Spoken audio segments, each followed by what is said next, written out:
How's it going, guys? Welcome back to TheBlueShifting and welcome back to House in Fata Morgana. It's an odd mood that we come back to if we think about it from last time. We kind of came to the abrupt conclusion of the story of Mell and Nellie and the white-haired girl, and while I really am curious to see if we're going to be able to explore more about them, maybe even in just hearsay, I kind of get the idea we're going to move on to a different time now. So we'll have to see what happens there. I'd like to know if there's more to it. Oh, excuse me. I'd like to know if there's more to their story, but there might not be. I mean, the white-haired girl, she went on her way, and Mell kind of, like, what's he going to do? I have no idea. Nellie's freaking, she kind of went a little nutso. That was freaking terrifying. I was thinking that's interesting, though, because, like, so the whole problem that came about was because the painter was sleeping with the lady of the house, and so the whole, like, everything kind of was predicated on, like, the child looking like it was his and not the painter's. The painter had premature white hair. It was described that he just had hair that turned white kind of early. It happens. Like I said, I had an uncle who had gray hair when he was in his 20s. Like, not just like a gray hair, his whole head was gray, turned gray by the time he was in his 20s. So this fellow's hair turned white when it became that. But here's the thing: albinoism, which is obviously what the white-haired girl was suffering, it's a genetic thing. It can happen to anybody. They didn't understand genetics back then, really. Not truly. So, like, it looked like, oh, he has white hair, she has white hair. Obviously, it's his daughter. It actually might not have been. Probably. But at the same time, it really could have been a legitimate daughter of the Lord and Lady that happened to be albino. Like, his white hair and her white hair were not genetically tied because he was not. From the description, he wasn't albino at all.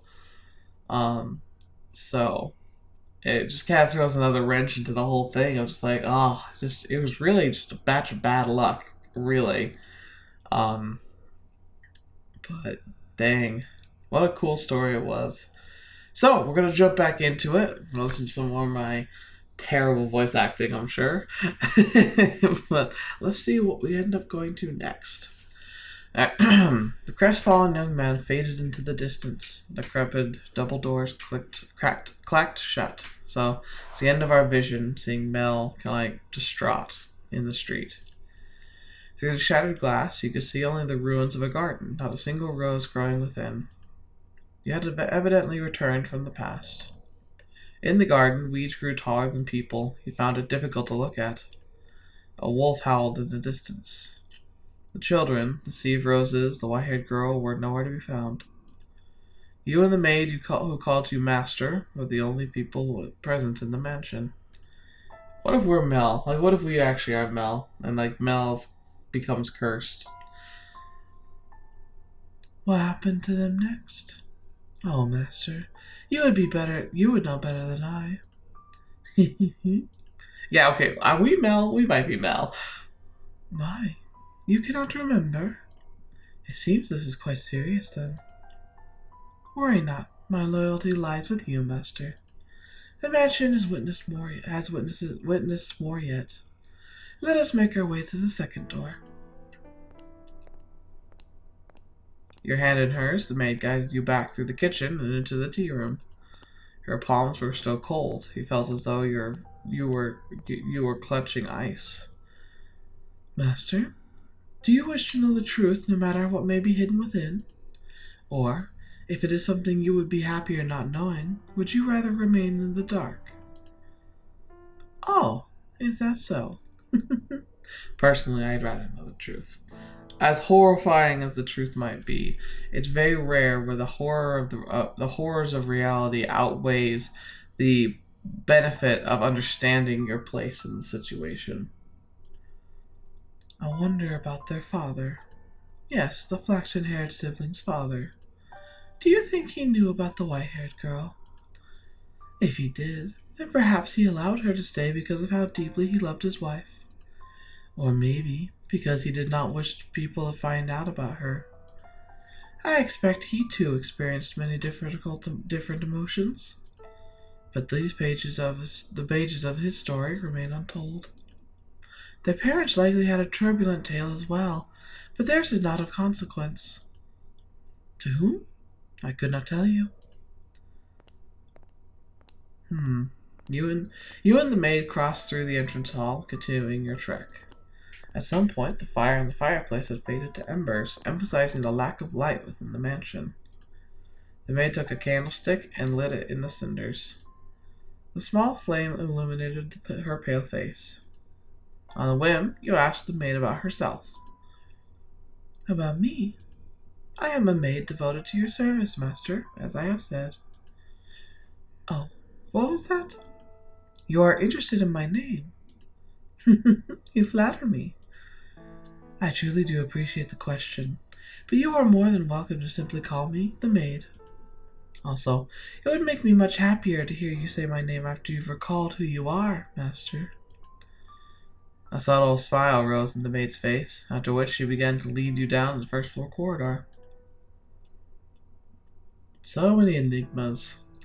Still holding the maid's hand, you passed in front of a full-length mirror. In it reflected a warm light of a candle, which disappeared out of range shortly thereafter. Oh my, is something the matter? Did you come across something peculiar? The maid had not appeared in the mirror, though she was not the only one without a reflection. Apparently I don't either. You reached the end of the corridor. There appeared to be a doorway, but the door itself was long since gone, leaving only a hole in the wall to frame the stairs behind it. Without hesitation, the maid descended into the darkness. You have more interest in this mansion, master, than in a mere maid, do you not? Though it pains me to say as much in your presence, master, this house is cursed. Yes, it is a curse that runs deep. As you just bore witness to, the majority of those who dwell within these walls fall into misfortune. I have served here for many years, and periods of happiness are as fleeting as a sugar cube in a cup of hot tea. Why did such tragedies befall them? If I were to guess, master, it was because you had not returned. But when you remember your true self, the mansion's curse should be broken. The next door is before us. It appeared to be the entrance to a cellar. The discolored disconsolate wooden door was visibly rotten in several places and seemed it might crumble at a single touch. Okay. So real quick, let's assess what she's just been saying to us. So, apparently, the curse of the house might be tied to the fact that we are no longer there. We had it at the very beginning. It seemed like we'd been killed. Executed, sounded like. So perhaps we are literally the master of the mansion, as in the person who built it originally. And for some reason, we've been flung out of time into the future, where we're now here. Now, for some reason, if that's the case, the mansion is here, and the maid apparently has been a consistency through the entire thing. So she seems to not age in any way. Perhaps she is the house. That could be another explanation. Is that, like, she's not an actual person. She's actually the soul of this location. That's a possibility. But regardless, she's remained serving here throughout time, kind of holding the place, waiting for us to return. And so it's interesting, because, like, there's obviously some kind of supernatural element to all of this. I mean, there's the curse of the house and everything. But the last story it tried so hard to kind of establish an idea of supernatural powers, but there really wasn't anything supernatural that happened, just misfortunate. So, it's an interesting blend of, like, we have a predisposition that there is something mysteriously magical going on here, beyond, like, the five normal senses and time and space location, like lockdowns and immortality. Like, there's something going on that's special here. But perhaps that's not really the case. Maybe there's more to it than meets the eye, but how else could she still be here looking exactly the same when it's clearly been several decades, if not hundreds or maybe even 1,000 years since the last time we saw her in the movie. Excuse me, I'm sorry. It's exceptionally late right now. Wasn't really anything I could control, just it's later than I usually record, so I'm a little tired. But I already had some mess-ups, and I didn't get a video out this weekend, and I missed my D&D group and everything. Like, it was a weekend I just missed so many things that I normally make time for, and so I'm wanting to get back on track, even if it means staying up a little late tonight. So anyway, I think it's interesting that it established right on off the bat that like there's something interesting going on magically, and then it kind of threw me for a loop, not having the white-haired girl actually be a vampire. So I wonder what this next story is going to hold. Anyway, let's go. What is it going? Touch. Okay, you could hear the sound of something devouring meat beyond the door. Oh, that's. I'm sure that's lovely. Maybe there was a beast living within. Before you had a chance to say that you thought it was dangerous, the maid opened the door with a chilling smile on her face. Your first impression was that it smelled of blood. Delicious. Oh boy. The second door. What interesting things are we going to find behind this one? 1707. Okay, so the last one was in the 1500s. So this looks like it's about 200 years after. So very unlikely we're going to hear anything about Mell and those guys. The mansion sat in ruins in that era. Not a soul resided within. The grandeur of the house was lost to the ages. It was in perpetual decline. Not a flower grew in the garden. Dust and dirt blackened the plaster. Cobwebs blanketed the corridors. Ivy shrouded the outer walls. It was not a pleasant sight. As hard as I tried to fight it, I could not stop the mansion's descent into disrepair. The depths of the previous owner's grief, or perhaps despair, was far too much. After the beautiful flaxen-haired family, people stayed away from the mansion.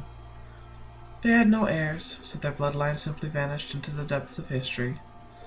It had been about 50 years since the house last had a resident. The forlorn property appeared as though it had been abandoned for centuries, and the occasional villager who stumbled upon it did not remain there for more than a day. My time there was rather solitary. That was perhaps the loneliest time of my life. Everyone who visited the mansion feared it, and it was left without anyone to become its master. I even came to believe that my time serving as a maid would come to an end in this era. However, one day I noticed something out of the ordinary. As a servant of the house, I am almost immediately aware of any new presence within its walls, and there appeared to be someone downstairs. Can you imagine just how delighted I was? Oh gosh, the music is horrifying. Though part of me was anxious about what kind of person I might find, the possibility that it could be you had my heart aflutter. So, resisting the urge to rush, I headed for the basement. The cellar was where red wine, smoked meat, and other preserved foods were kept. By that point, the wine was practically antique. As I expected, a man had made his way into the cellar. Is anyone there? Although I am unsure if it referred to him as a man is entirely accurate. Oh my, this is quite something. What the fetch? Whoa! What the heck are you? The very first thing I sensed was an almost unbearable stench. The odor emanated from the man, heightened by the food he had carelessly rummaged through. Blood-red liquid spilled from wine barrels, soaking the floor. His sunken eyes had a piercing, wolf-like glimmer in them. His teeth were sharp and yellowed, visible as he ripped into chunks of meat. He grumbled in a seemingly inhuman tone. I was looking at a beast, or perhaps a half-beast.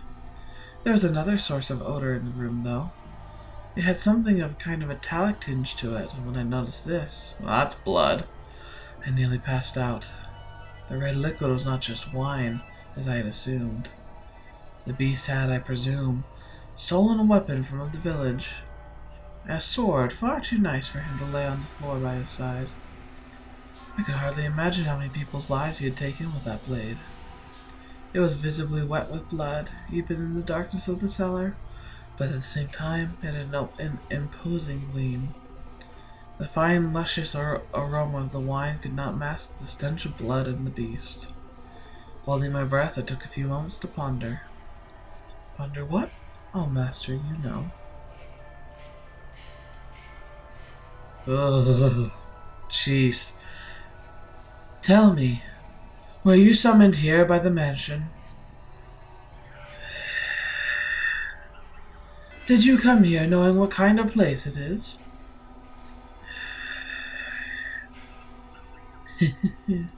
If you are in want of money, you are welcome to help yourself to some of the furniture. And I imagine the villagers would be willing to welcome you if you dressed up a little bit like a person. Then you can trade the furniture for food and make your way to a larger town. The wolf was able to fool the innocent little girl simply by putting on clothing, after all. Oh dear, I was afraid he wouldn't understand me. What am I to do? I was in quite the predicament. Nevertheless, it meant a great deal to me that I had found someone who did not fear the mansion, be they human or beast. So I decided I should give him my assistance, while doing my best not to agitate him. Say, could you perchance be my new master?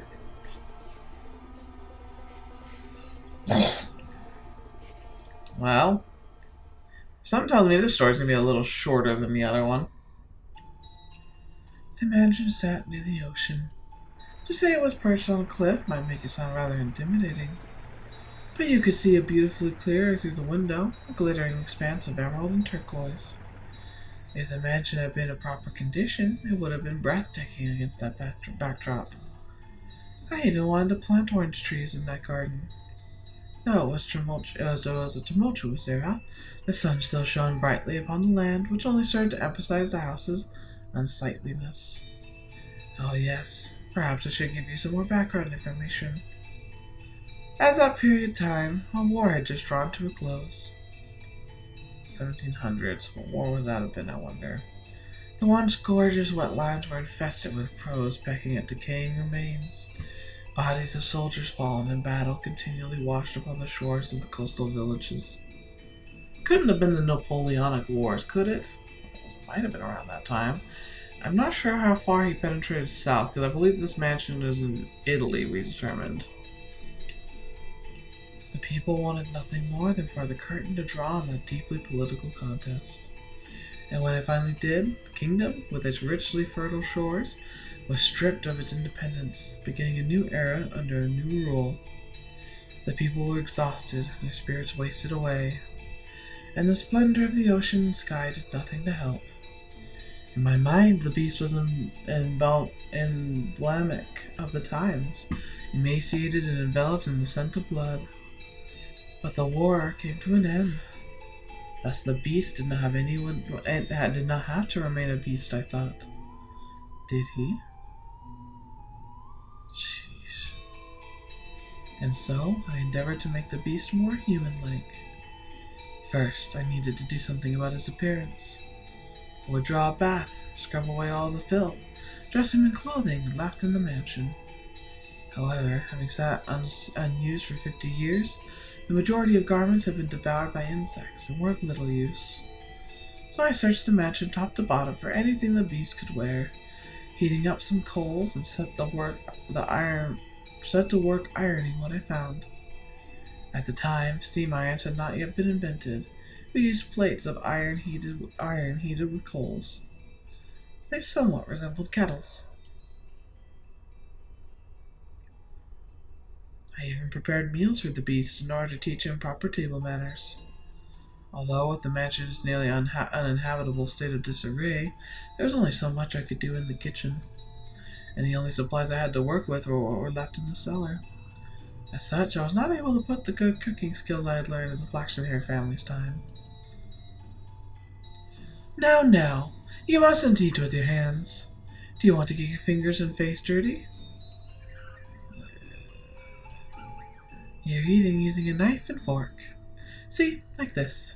I feel like I'm teaching a young child. Arrgh. Oh my, what are you holding your head for? Oh dear. Perhaps I should be teaching you to speak before table manners. Worry not, we have plenty of time. You needn't act so frightened. Or perhaps you do not want to be understood at all? Would you be so kind as to tell me your name? You are, for now, still a guest. It is too soon for me to call you master. Or am I mistaken? Your name? That is what people call you. How about I start calling you by telling you my name? I am called B.E.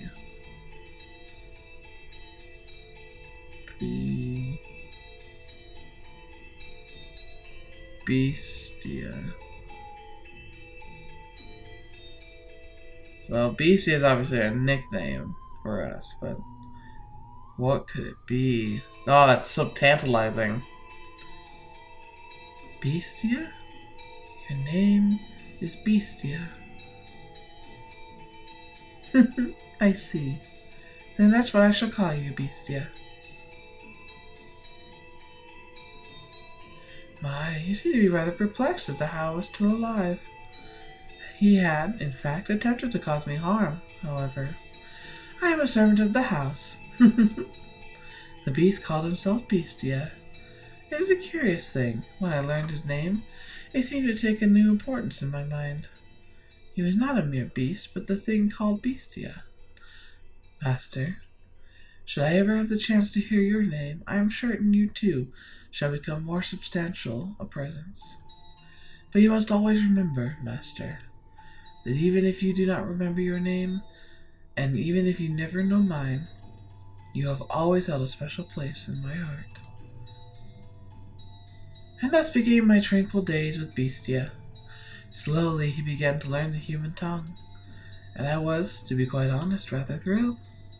To be certain, I was afraid of the beast, but my fear was not so strong as my elation that there was someone else in the mansion, someone with whom I could speak, and someone that might become my master. Come now, you must pull weeds out by the roots so they will grow back. This is a task that requires perseverance. You do it like this. See? There you go.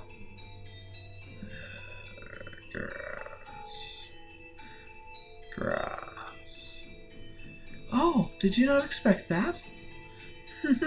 What appears to be many plants on the surface is actually all connected within the soil. This is a task that requires a man's strength. If there were other servants, they could do it.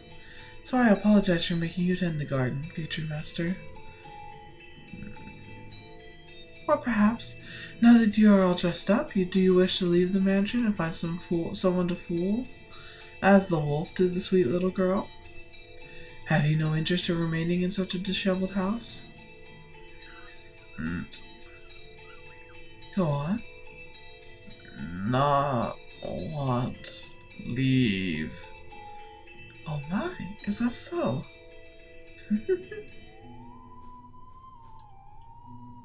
If you wish to stay, then I shall not stop you. On the contrary, I will gladly attend to you. I am waiting for the person who is to become my master. Forever waiting. I should be able to watch over you until the day you depart this world, old and wrinkled. Do you not believe me? Are you interested in becoming the master of this house? Will be. I have to wonder if you know what you are saying, although it matters little whether you do or not. Oh my, look at that. Now this brings back memories. This is called a rose. Do you know what a rose is? It's a type of flower. Not. No. Do not know. see. Then allow me to teach you. What you have here is not a real rose. The real rose is wilted and are sleeping in the soil. This is called an accessory. It's something women wear. Oh, was it the necklace that the white-haired girl was given? The beast held an ornamental white rose in his hands. An object someone sometime meant to give to someone else. Curiously, the white rose was just as stunning as it had been the day it was made, despite being buried in the earth for so many years. I hear roses make wonderful gifts. He stared intently at the decorative rose. I had presumed the beast would either discard it disinterestedly or destroy it. But much to my surprise, Beastia held it gently in his hands, as though it were something precious to him. Are you, perchance, considering giving it to me? So you are not. Very well. Is there someone else you would like to give it to? In that moment, a thought floated into my mind. The thing I had found in the pool of blood in the cellar was a monstrous creature indeed, but perhaps that was not, at his core, what he truly was. So I asked him a question. What is it that you desire, Beastia? This mansion fulfills people's desires. If you yearn for something. Want. Live. Peace. Interesting. What the fetch? Look at that filthy thing. A beast! It's a beast! It's eating sand! Are you really that hungry? Beast, you foul creature! Stay the heck back! Get any closer! Filthy beast! And I'll kill you! Wow.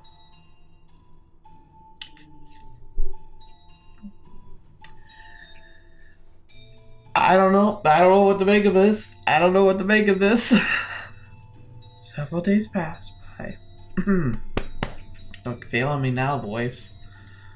As Beastia began to act more like a person, the mansion followed suit, slowly becoming more habitable, though not yet back to its former glory. No flowers grew in the garden, but neither were there weeds infesting it. The dusty corridors, shattered windows, and rust-covered kitchen gradually returned to their proper state. Beastia learned how to change his own clothes, how to draw a bath. No longer did I have to wait on him hand and foot. He could take care of a number of things all by himself. What we lacked for food, he acquired from the forest. Never did he go to purchase supplies from the village. Rather, he captured herds and gathered herbs hidden in the overgrowth. Captured hares. There were days without incident. And though such a life may be wont for excitement, peace is something that you mustn't take for granted. Those who have it cast aside find its leisurely flow of time dull. Only those who have never experienced it truly know how precious it is. Beastia appeared to be content. He wore an expression of solitary serenity. Someone! Is anyone there? And then one day, a crack formed in the uneven tranquility. Is anyone in there? Could you part with some food? I don't need much. Some food and water. Just a little, that's all I need. Beastia looked over at me as if seeking my aid. Ironic, no? It was the visitor who was truly in need of aid. I pondered it for a few moments, deciding that I could not simply turn away someone calling upon the mansion. Had Beastia ordered me not to let him in, I would have followed his instructions, but he said nothing. Whoa, is that you? Oh, thank goodness someone's here. I was afraid it was deserted. You said you were in need of assistance? Of sustenance? Yes. It doesn't have to be much. Anything to quench the thirst. I got lost and it's been several days. Give me a few minutes, I will find. Let him in. A firm, deep voice came from behind me. I was quite startled. When had the beast learned to act so much like a human? When did you learn to speak so clearly and to behave so much like a master? Ah! Upon seeing Bestia, a look of terror appeared across the wanderer's face for a moment. To my eyes, Bestia was the very image of the head of the house, but to an outsider, he probably appeared nothing more than a beast in man's clothing. Prepare him a meal and a bed. I suspect he is quite tired. Thank you very much. But in time, the fear drained from the man's face. Bestia sat precariously on the border between man and beast. Though he still had his doubts, the wanderer revised his first impression, deciding Bestia was human. As the wolf had fooled the little girl in the forest, he too had succeeded in playing the role of a man. I thought it was a goner for a while there, but you really came to the rescue. And a meal like this on top of that? You really don't have to. Though I guess that's not an appropriate thing to say as I'm eating it. What kind of meat is this? Hare. It's darn tender for a rabbit. And here I thought it was beef. You have quite the skillful chef. Oh, is she the one who cooked this? Is she your wife? Oh no, I am merely a servant. A female servant, huh? Don't see that very often. This mansion's just full of surprises. I can hardly believe it. Lost for days. As soon as I think I'm dead, there it is. Thinking back on it now, it's miraculous. But why are you two living alone in a house on a cliff? Oh, I beg your pardon. Asking so many questions without telling you about myself. My apologies. Just a little excited to finally see other people. I'm a merchant. I do international trade. Until a few years back, spice exports pretty much all came from one place. But now that we've established trade routes of our own, my country's fighting tooth and nail to push its exports. And in fact, some of us have lost a few teeth in the fight already. But that's just how it works. It's a cutthroat world. You do what you must to survive. That's just how it works, the merchant said, a sorrowful look on his face. He was quite clearly putting on a show, though. Confidence in himself and his homeland radiated from that man. I came to this land to do business, but much to my chagrin, I somehow ended up lost in the forest. Had I wandered around for much longer, I'd have lost the chance to ever see my beloved again. Your beloved? Yes, sir, I'm constantly out of business, so we only get to see each other a few times a year. But she's always waiting for my return. I'd like to introduce you to her if I ever get the chance. She's a pretty girl, not especially striking. Is that so? The merchant was a man of words, and I, for one, do not mind a lively supper table. Though I know not how the beast felt. At the very least, I was glad he had invited the wanderer into the mansion. He was, after all, holding a proper conversation with someone, and he seemed to be having success concealing his piercing, beast-like gaze. However... Oh, right! I stopped at the village before entering the forest, and I heard a bone-chilling tale there. As soon as the merchant brought up the subject, a palpable tension spread through the room. They say there have been sightings of a beast. It's a creature unlike anything anyone's ever seen before. Not a wolf or a bear or anything like that. It even attacked the village once, killing several people. Thankfully, the men managed to drive it out. But the creature is still alive. There's nothing in this world scarier than a vicious beast. Oh, that's sliding sounds on the violin. I played the violin for years. I know how you make that sound, and it's horrifying to feel. Like, it's a sound you feel more than hear. So, you should keep an eye out. Wouldn't want to accidentally let a murderous beast into your home. At the villager's insistence, I had the smithy forge me a knife. Is that knife? Huh? With you now? Well, yeah, I've got it on me. Only good to defend myself with, but it's better than... That knife. You brought that knife. You're here to kill me with that knife. What? You're going to stab me again and again with the knife like they did last time. That's why you're here, isn't it? What are you talking about? What's gotten into you? Stab and stab and stab. Calm down. What are you so worried about? I'm not going to hurt you with this. What did you just say? Ah! I like to imagine it before the wolf ate the poor little girl, he said. Is this what I always looked like? That beast! What's your problem? What's wrong? Talk like a human. Is me. Stop. Stay back. Get already close, and I'll stab you to death. You act like you only just realized I'm a beast. That's right. I'm a beast. I'll kill them. Stay back, and I'll do the same to you. Ah, help! His hand beastie held a sword. Perhaps it had hidden under the table, or maybe behind his chair. Regardless, it was as though he expected this to happen. The merchant kicked aside a chair, attempting to flee. The beastie closed the distance in an instant, knocking him back. He lost his balance and slammed against the wall, but he still managed to escape, though the beast stood blocking his path.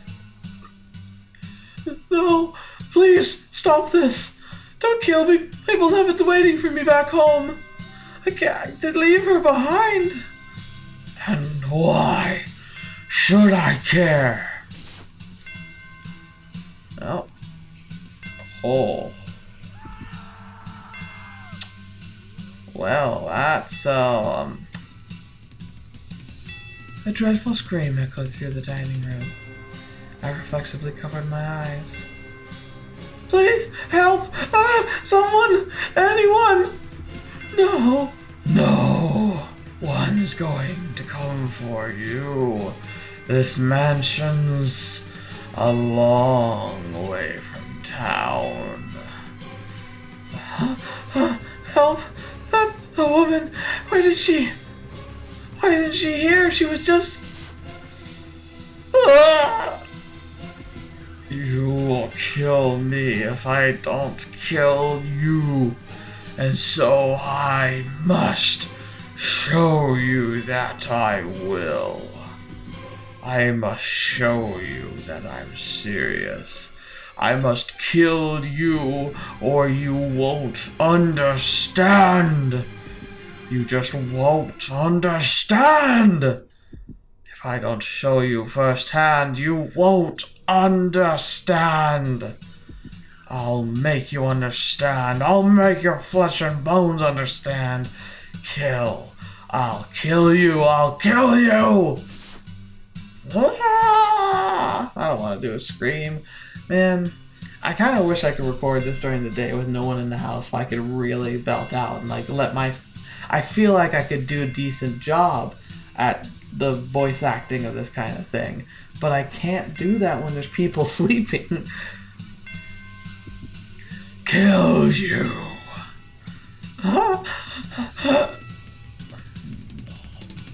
Monster. That's right. I am a beast.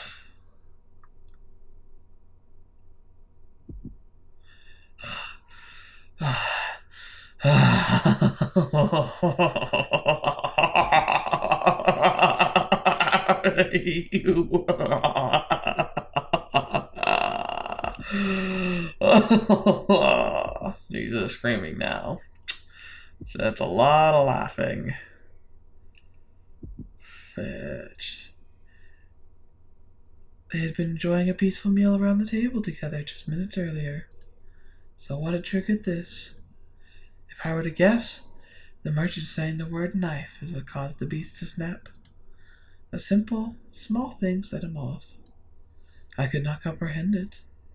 Bestia, who had said he wishes for peace, was staring down at the ravaged corpse of the merchant, with a look of ecstasy on his face. Master, can you understand how he felt? Even just a little?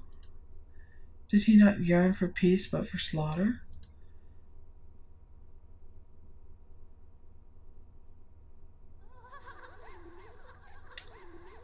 Well, that's a horrifying sound.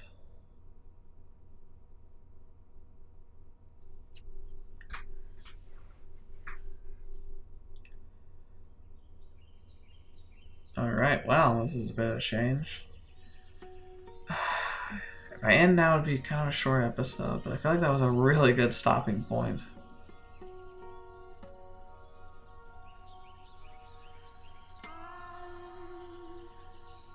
No, let's do a little more. Pauline. Alright, that does it for today's shopping. And now the moment we've all been waiting for. Snack time! She looks very pretty. There's nothing better than having a ham sandwich in the park. Oh dear, maybe I should lower my voice when I'm talking to myself. But it's so nice out, I just can't help myself. Does the weather have anything to do with talking to oneself? Not important. Food! If he were here, it would taste even better. I wonder when I'll get to see him next. Pauline! There you are! Oh, dear! What got you so frazzled, Mom? Oh, Pauline! What is it? Did something happen? What's the matter, Mom? No. Mom? Pauline? This isn't like you, Mom. It's not like you at all. Tell me, what's happened? I told you to stay away from men who trade. Huh? Oh, Pauline, my dear daughter, why must God be so cruel to such a sweet girl?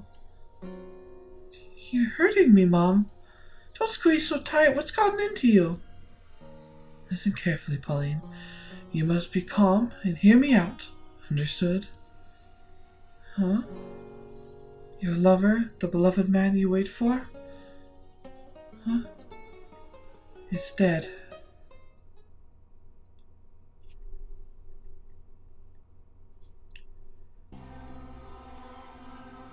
The beast's humanity began slipping away from him after that encounter. He had returned to that thing I had found in the cellar. Actually, he prowled the mansion halls looking more barbaric than ever. Literally. Despite all the effort he put into learning to act like a human, he now ripped the velvet curtains off the walls, howling shrilly, stomping back and forth through the hallways and ravaging the garden. I watched him intently, though from a distance. Bestia was not merely a beast, but an out-of-control, bloodthirsty beast. Just a few days ago, we'd been tending the garden together, but that was no longer possible. I was quite disappointed. Eventually, Bestia discovered my hiding place. I had not felt regret in a very long time, but I felt deep regret in that moment. More! Don't have enough. Not enough. I need more. I must satisfy these urges. Are you saying peace was not enough to sate you? Did I mishear you when you asked for peace? I was mistaken. Asking for peace won't solve anything. Blood, despair, eyes filled with terror. These are the things I need. I've always known it. You said this mansion fulfills people's desires, then... Give me prey. No more hares, live humans. Why did I ever teach him to speak the human language? Before long, the mansion granted his wish. Once a week, a villager or traveling merchant from somewhere would wander into the forest, ending up at the mansion on the cliff. Though something felt suspicious about the man who greeted them at the door, on the surface he looked like a proper nobleman. They all eventually chose to trust Bestia. The mansion had an air of loneliness about it, but it was adequate to provide the rest for their weary feet. There was food and a bed, and most comforting of all, there were other people. The lord of the house treated the lost souls like esteemed guests. He poured them fine wine and had me cook for them. No one suspected the slightest that he was a beast. He put on a reasonably convincing act, because, yes, I had taught him how to behave like a master. The visitors all went to bed contented, but as I'm sure you imagine, master, they never would see the light of day again. The penetrating bright sunlight particular to this area. A beast! It's a beast! You disgusting creature! You hideous monster! Kill him! If that's how humans want to do things, then I'll play your little game. I'll play it even better than you. I'll kill you. I'll slaughter you! No, please, don't! That's it. Cry for me. Beg for your life. Pray for my mercy. Weep and struggle and suffer and die. No one understands. No one can possibly understand my despair. What did I ever do? Was it just because I'm a beast? When did I become a beast? Why do beasts have to die? Beasts are savage, so they must die. I am a beast, therefore I'm savage. Cyclical. His logic is very cyclical. It's like he only became... It's like he might have started down the track of madness, but it got enhanced by his lust for blood. And the fact that when he tried to, maybe it all started with an act of self-defense, maybe an act of trying to destroy someone who was doing something perverse, but it slowly developed into a lust for blood. In which case, I'll kill them. I'll show them what makes a beast so terrifying.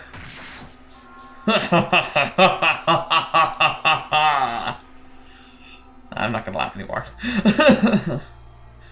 Moonlight crept through the torn velvet curtains, shining down upon the blood-soaked beast. It was a sight that would incite terror in anyone. Look at this. No one can stand up to me. Humans have no chance against beasts.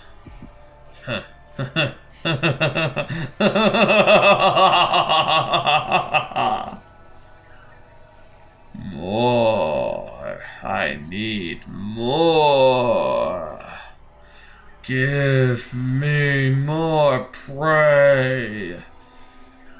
The magic continued to sate the beast's demented craving, sending not one, but multiple villagers into his claws. Into these blood-stained walls, off which echoed those monstrous howls. Stop, please, I'm begging you, spare me. Oh. Sorry, I'm not familiar with your god. Beasts have no need for gods. I have a wife and son back at the village, please. Let me return to them. Why don't you bring them back to me? I'll send them the same place you're going. Fetch, man. Ugh. See, this is looking more human now. I am a child. Please let me go. Are you now? In that case, I'll kill the baby first. Fetch, that's dark. You monster? That's right. I am a monster. And by killing, no one can defy me. I have to show the world that I, the beast, are more than frightening than things on the earth. The beast began to change his style, making sick banquets out of his kills. Some days he would tie his guests up in the cellar, playing with them for hours until they finally died. Some days he would drain them of their blood and bathe in it. Some days he would spread them out on the table and feast upon them. Every week, another atrocious party. He did everything imaginable. As a faithful servant of the house, I am confident I can do most anything I am asked. Though you can surely imagine my surprise at having to use the cooking skills I learned while serving the Flaxenherd family to do that. I can only wonder if it actually tasted any good. Bestia's particular sword was always with him with his twisted banquets of self-gratification.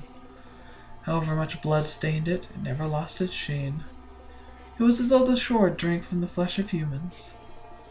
Master, can you imagine just how wretched I felt? The mansion, once a beautiful sight to behold, reeked of death and acrimony. The stench of rotting flesh seeped up from the cellar. Even the years it spent forsaken and ruined were preferable to that. Or perhaps I had only had myself to blame. It was I who had invited the beast into the mansion. More, not enough. This isn't enough to satisfy me. But Bestia still sought to hold more of his perverse parties. Lost villagers were no longer enough to quell his urges. He was indeed a genuine beast. And in time, this is what he wished for. Can't you get me any better prey? Something truly exquisite. The perfect prey to quench this maddening thirst of mine. Do you know what he meant when he asked for the perfect prey, Master? Perhaps a hero, someone courageous enough to stand up to him, with whom he could enjoy a battle to the death. Perhaps a dazzling young nymph to satisfy his other primal urges. Or perhaps what he wanted was not human at all, but a demon or a phantom. I would soon find out as the mansion attempted to grant his wish, bringing yet another guest to the house on the cliff. Fetch, man, what a dark episode. My gosh, what on earth is going on? But I think that is where we're going to stop for today. Well, my throat's a little sore. That was a lot of very deep bassing voicing. I wonder how that sounded to you. I'd actually love to know. Like, did that sound okay, or did it sound super just cheesy? I've never gone for something in that vocal range before. And so I have no idea how it would have sounded. I'm gonna listen to it when I do the editing, of course. But I still love to hear your opinions about like how did I do? Was that okay? Was it terrible? Could I do better? I'm hoping someday when I have time, like which might actually be next year when I can start doing this. I want to take vocal lessons. I want to get better at this kind of thing. I'd actually love to be able to become a voice actor, at least a little bit. Like, I don't want to be like Matt Mercer or anybody. Like, it'd be cool, but that's just not what I want to do with my life. I don't know if I have the talent to do that anyway. I really don't. But I'd love to be able to do minor vocal roles, especially in visual novels. That's like a dream of mine. I'd love to be able to help make visual novels in any way. But, yeah, so, the Beast, he's fun. I'm looking forward to doing his voice again. What a weird character. So, okay, my theory is that, because, like, well, he looks like a literal beast in most of it. There was that one shot where he definitely looked human. I think we're having, a similar situation to, what's he called? Bluebeard? Was it Bluebeard? Like, they attributed him to being like Gilles, the guy who like served in Jean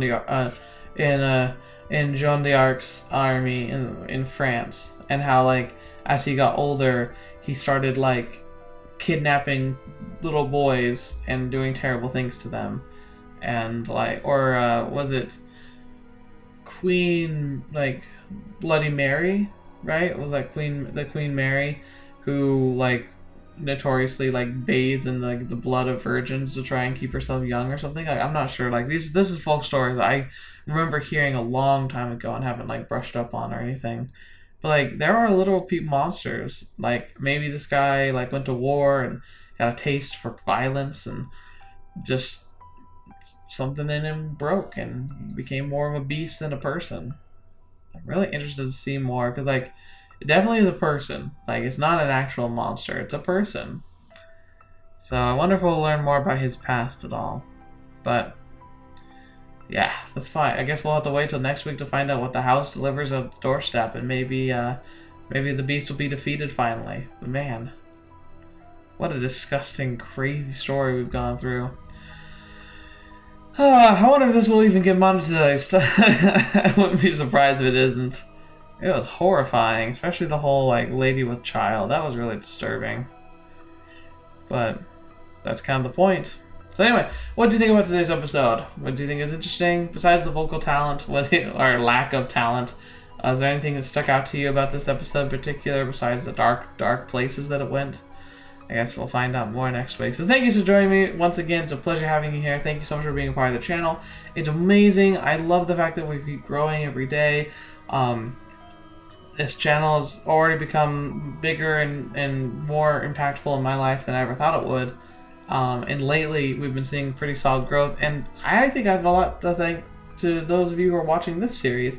I know several of you are newer to the channel because apparently not very many people played this game on YouTube or share their experience with it. And so, welcome. I'm glad that you're enjoying it, and hopefully we can continue and find out more about this horror-filled house. But thank you so much for being here today, and as always, until the next video you're watching me, or if it's to me next, I'll see you there.